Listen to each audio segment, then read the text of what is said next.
you have diabetes, I am sure you hear a lot about what foods you need to avoid. But what about the foods you actually can eat? Don't you want to know what the best carbs are for blood sugar management? Then stay tuned, because I'm going to reveal exactly what carbs are actually good for diabetes. You don't want to miss this.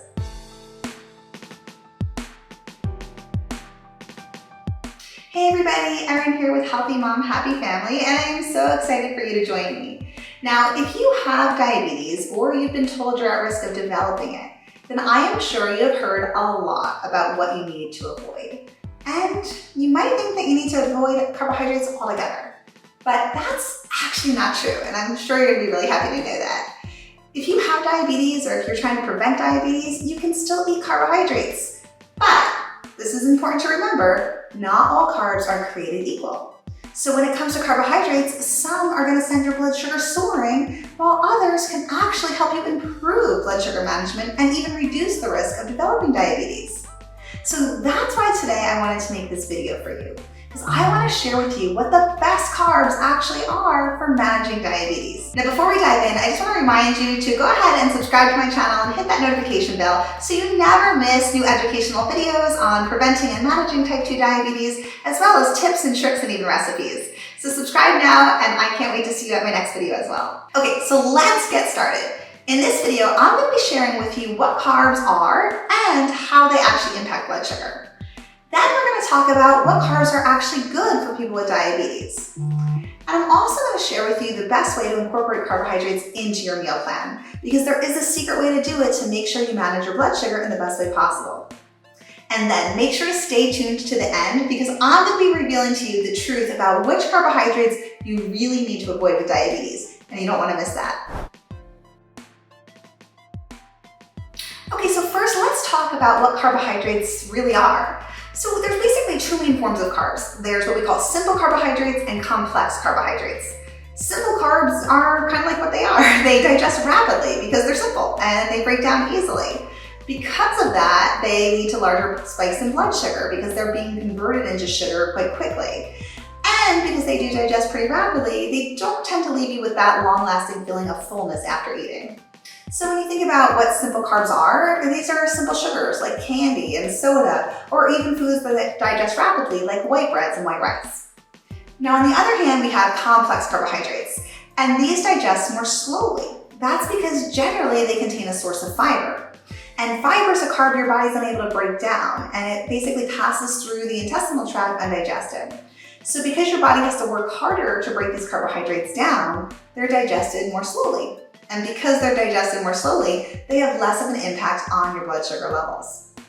Now, the other thing to note about these complex carbs is that the fiber in these complex carbs also has many health benefits of its own. So when you eat a diet rich in fiber, this can help to support your healthy gut. It can help with stabilizing blood sugar levels. Research has also shown that diets that are rich in fiber are more likely to promote healthy body weight. Now, when we think about what complex carbohydrates are, they're found in things like whole vegetables and whole fruits, beans and oats, whole grain bread. So those are complex carbohydrates, and those are the carbs that tend to have less of an impact on blood sugar over simple carbs. Okay, so let's talk about what carbs are actually good for diabetes. Because you may have heard that you need to avoid all carbohydrates or dramatically limit carbohydrates just because you have diabetes. And that's really not true, okay? Here's the deal. There is actually no research to support that you need to completely avoid carbohydrates or dramatically limit them in order to manage your blood sugar and diabetes. There aren't. Now, there are plenty of studies that show that eating carbohydrate-rich foods like whole foods, whole fruits, whole vegetables, beans, lentils, there's research that shows that these foods actually reduce the risk of developing type 2 diabetes. So there is a benefit to having them in the diet. In fact, some studies even show that some of these foods can improve your blood sugar levels and improve insulin sensitivity. So we don't want to remove all of them from the diet. They offer health benefits. So you don't have to take all the carbs out of your meal plan, right? And when you do, if you took all carbs out, that would also make your meal plan incredibly restrictive. And if your meal plan is too restrictive, it's going to be almost impossible to stick with. So carbohydrates have a place in the diet, but we have to know what are the right carbohydrates to choose when it comes to diabetes and how to eat them and how much in order to keep our blood sugar levels within a healthy range. So when it comes to diabetes management, and pretty much when it comes to general health too, We want to choose mostly complex carbohydrates that are rich in fiber over those simple high sugar carbohydrates. That's really the best choice for health, for all of us, diabetes or not. But even when we think about that category of complex carbohydrates, there's some carbs in that category that are better for diabetes management than others. Now, when you think of the one complex carb that really stands out from the rest, it's what we call resistant starch. And this is actually a prebiotic fiber, and it has some really incredible health benefits. Research has shown that it can do everything from improve our overall gut health to lower body weight, reduce cholesterol levels, and even improve blood sugar levels. So this is a carbohydrate. If we had to pick any carbohydrate, resistant starch is the one we want to get more of in our diet. So it's kind of like that top of the list, good carb for people with diabetes, resistant starch is right there. Now, when we think about resistant starch and where to find it, there isn't just one food that is packed full of resistant starch. It really exists in small amounts in a variety of foods. So when you look at things like oats, beans, even slightly unripe bananas, green bananas, are a source of resistant starch. Also, starches that have been heated and then cooled, like rice and potatoes, contain a source of this resistant starch as well. Now, resistant starch, I said, is top of the list, but that is far from the only good carbohydrate to include when you have diabetes or are looking to improve health in general. So when we look at other good-for-you carbohydrates, think of foods like whole vegetables and whole fruits. They're an ideal choice because not only are they rich in complex carbs and fiber, but they're also packed full of beneficial nutrients, including antioxidants and phytochemicals. And to be honest, you don't need to avoid bread or pasta either. Now, if you don't care for them, you don't have to eat them. But there are ways to incorporate breads and pastas into a diabetes meal plan without spiking your blood sugar. There's certain varieties that are made with whole grains. You can get whole grain cereal, whole grain bread, whole grain pasta, and some of them are made with things like bean flour or brown rice flour that can really help to manage blood sugar levels. I've even made a video on the best breads for people with diabetes and the best pasta for people with diabetes, so I'm going to link to those below so you can check them out and you can see the actual brands that I recommend that not only taste great but are less likely to spike blood sugar levels as well. Okay, so now you know what carbs are best to eat with diabetes. So let's talk a little bit about the best way to incorporate carbohydrates into your meal plan, because this is really important too. Because when it comes to blood sugar management, here's the deal.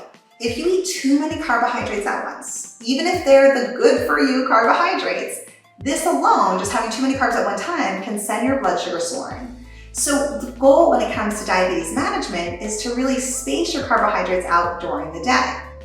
Now, how many carbs you should consume at a meal or a snack, that's really going to depend on you as an individual, because based on your height and weight, your activity level, your goals, your medications, all of those things can make your carbohydrate needs vary. So I can't really give you specific carbohydrate guidelines. Those are going to come from your diabetes care team or the dietitian you're working with or your diabetes educator.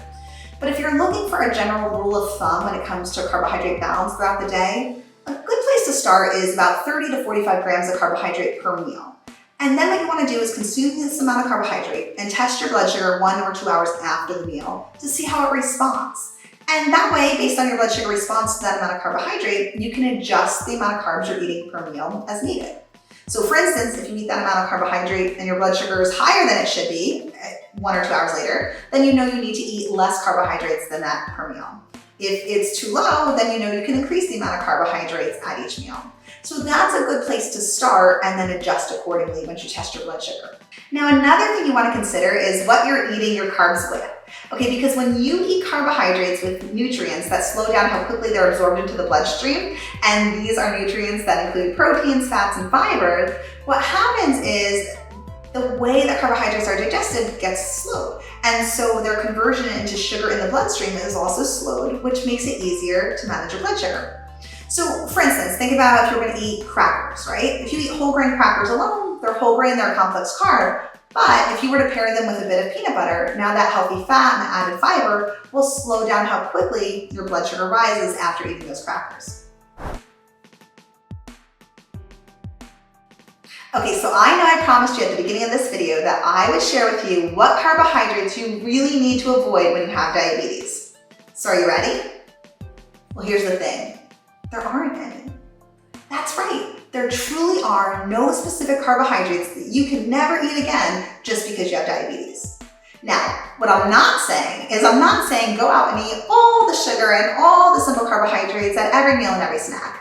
I'm not telling you to go eat candy with every meal. That's not the point.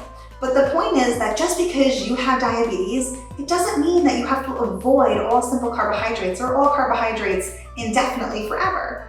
That's not a good choice because that's too restrictive. If there's a simple carbohydrate that you love, or there's a certain food that you love and you've given up because you were diagnosed with diabetes, what I want you to know is that there are ways to incorporate these foods so that you can still eat what you love while managing your blood sugar. Because take this for example. Let's say we ate a small piece of chocolate. Well, a small piece of chocolate is going to have less of an impact on your blood sugar than a huge bowl of oatmeal. Yes, oatmeal is a complex carbohydrate. Oatmeal even includes that resistant starch, but it's the portion size that matters. So that small piece of candy with a small amount of carbohydrate is going to have little impact on blood sugar, but a huge bowl of complex carbohydrate will spike your blood sugar. So when it comes to wanting to have some of these more indulgent carbohydrates or simple sugars, it's fine to have them on occasion, but make sure you're limiting your portion and incorporate them along with those foods that slow down how quickly sugar is converted into blood sugar, right? So if we combine that little piece of candy with a protein or a fat or a source of fiber, it's going to have less of an impact on blood sugar than if it was eaten alone. And of course, whenever you're including any kind of food you haven't had in a while or a new food, check your blood sugar and check it often to see how you respond. Okay, so the bottom line on carbs and diabetes are that the best choices are slow digested, fiber-rich carbohydrates, which we find in whole foods like whole vegetables and whole fruits and beans and lentils and oats. However, no matter what your carbohydrate choice, it's still important that you watch the portion size, because the amount of the carbohydrate that you consume at one meal is what's going to make the biggest impact on blood sugar management. So like I mentioned, a small piece of a simple carbohydrate is going to have less impact on blood sugar than a huge volume of a complex carbohydrate. So choices matter, but so does portion. And when you're eating carbohydrates, it's important to remember to space them out throughout the day. Not too many at one meal, space them throughout the day. Choose complex, slow digested carbs as much as possible. And when you are eating carbohydrates, try to combine them with a source of protein, fat, or fiber whenever you can. And when you follow these guidelines, you'll see that you can really enjoy most carbohydrates while still keeping your blood sugar levels in check. So let me know, are you fearful of eating carbohydrates, or have you given up some carbohydrate-containing foods because you've been diagnosed with diabetes? I want to hear from you. So comment below and let me know. And if you liked today's video, make sure to subscribe and hit that notification bell so you never miss new tips, tricks, and recipes. Thanks so much for joining me.